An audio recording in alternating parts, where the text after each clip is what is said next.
हरियाणा की आबोहवा अब लगातार जहरीली होती जा रही है। प्रदेश के आधा दर्जन से अधिक जिलों में प्रदूषण का स्तर काफी अधिक बढ़ गया है, जो स्वास्थ्य की दृष्टि से काफी चिंताजनक माना जा रहा है।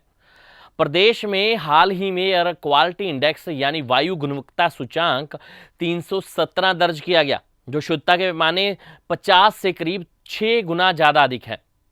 जी हां, हरियाणा में प्रदूषण का स्तर अत्यधिक गंभीर होने के चलते सांस के मरीजों को काफ़ी तकलीफ हो रही है। इसके साथ ही आंखों में जलन होने लगी है। इसके अलावा वायु में प्रदूषण का यह स्तर बच्चों एवं बुजुर्गों की सेहत पर काफ़ी विपरीत असर डाल रहा है और हृदय रोगियों की परेशानी भी बढ़ रही है। हरियाणा में रविवार को दर्ज किए गए एयर क्वालिटी इंडेक्स में फरीदाबाद सबसे अधिक प्रदूषित शहर रहा, तो वहीं सबसे कम प्रदूषण वाला शहर अंबाला दर्ज किया गया। फरीदाबाद में एयर क्वालिटी इंडेक्स 409, जबकि अंबाला में 113। और उल्लेखनीय है कि हरियाणा में इस समय फरीदाबाद, गुरुग्राम, हिसार, पानीपत, रोहतक, सिरसा व सोनीपत सबसे प्रदूषित शहर बन गए हैं। एयर क्वालिटी इंडेक्स वेबसाइट के अनुसार अंबाला में एयर क्वालिटी इंडेक्स 113 दर्ज किया गया। इसी तरह से भिवानी में 304, फरीदाबाद में 409, गुरुग्राम में 289, हिसार में 358, करनाल में 206, पानीपत में 351, रोहतक में 359, सिरसा में 345 एवं सोनीपत में 330 दर्ज किया गया। हरियाणा में औसतन एयर क्वालिटी इंडेक्स 317 रहा, जो सामान्य से काफ़ी खराब है। आने वाले दिनों में प्रदूषण का स्तर और अधिक बढ़ सकता है और ऐसी संभावना जताई जा रही है कि सोमवार के बाद एयर क्वालिटी इंडेक्स 450 का आंकड़ा पार कर सकता है। गौरतलब है कि हरियाणा के शहरों में प्रदूषण की वजह से लोगों की परेशानी बढ़ती जा रही है। इससे आंखों में जलन व सांस संबंधी परेशानी बढ़ने लगी है। मौसम वैज्ञानिकों का कहना है कि अब दीपावली पर पटाखों का प्रदूषण बढ़ने के आसार हैं। चिंता की बात यह भी है कि रात के समय हल्की ठंड और हवा की कम रफ्तार में भी लोगों को मुसीबत बढ़ी हुई है। खराब हवा के चलते सांस के मरीजों को मुश्किल हो रही है। वहीं धीरे धीरे तापमान घटने लगता है तो वायुमंडलीय सतह नीचे आ जाती है। इससे प्रदूषण के कण ऊपर नहीं जा पाते और वो वायुमंडल में ही घूमते रहते हैं। इससे भी प्रदूषण बढ़ता है।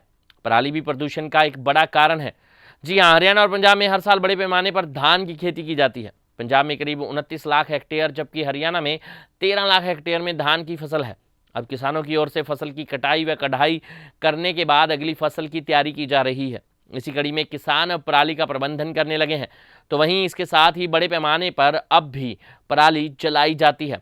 आंकड़ों के अनुसार हरियाणा में 30 अक्टूबर तक इस साल पराली जलाने के 1094 मामले सामने आए हैं। 2022 में 1813 एवं 21 में 2413 मामले सामने आए थे। जाहिर है कि हरियाणा में पराली जलाने के मामलों में काफ़ी कमी आई है। वहीं पंजाब में इस साल 30 अक्टूबर तक 5254 मामले सामने आए हैं। 2021 में 9001, जबकि 2022 में 12112 मामले सामने आए थे। हालांकि हरियाणा में पराली प्रबंधन को लेकर सरकार की ओर से सख्त कदम उठाए गए हैं। पराली जलाने वाले किसानों पर एफआईआर किए जाने का प्रावधान है, तो इसके साथ ही पराली प्रबंधन के लिए किसानों को प्रोत्साहन राशि भी दी जाती है और मशीनों पर अनुदान भी किया जाता है। मगर फिर भी किसानों द्वारा पराली को जलाया जा रहा है। हालांकि पिछले साल की तुलना में पराली जलाने के मामलों में काफ़ी कमी दर्ज की गई है। 200 से ऊपर एयर क्वालिटी इंडेक्स माना जाता है खराब। जी हां, गौरतलब है कि भारत में एयर क्वालिटी इंडेक्स के स्तर और रीडिंग के हिसाब से 6 श्रेणियों में बांटा गया है। अगर एयर क्वालिटी इंडेक्स 0 से 50 के बीच हो तो इसका अर्थ है वायु शुद्ध है।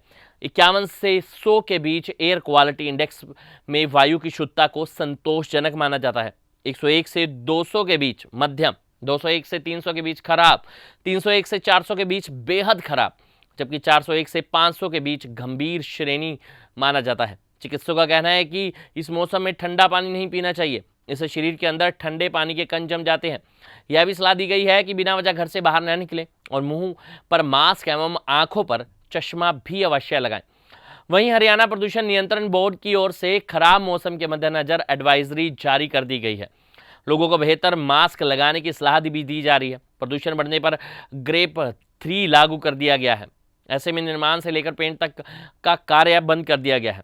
खनन पर रोक है और स्टोन क्रशर बंद करने के आदेश दे दिए गए हैं। हमारी खास रिपोर्ट।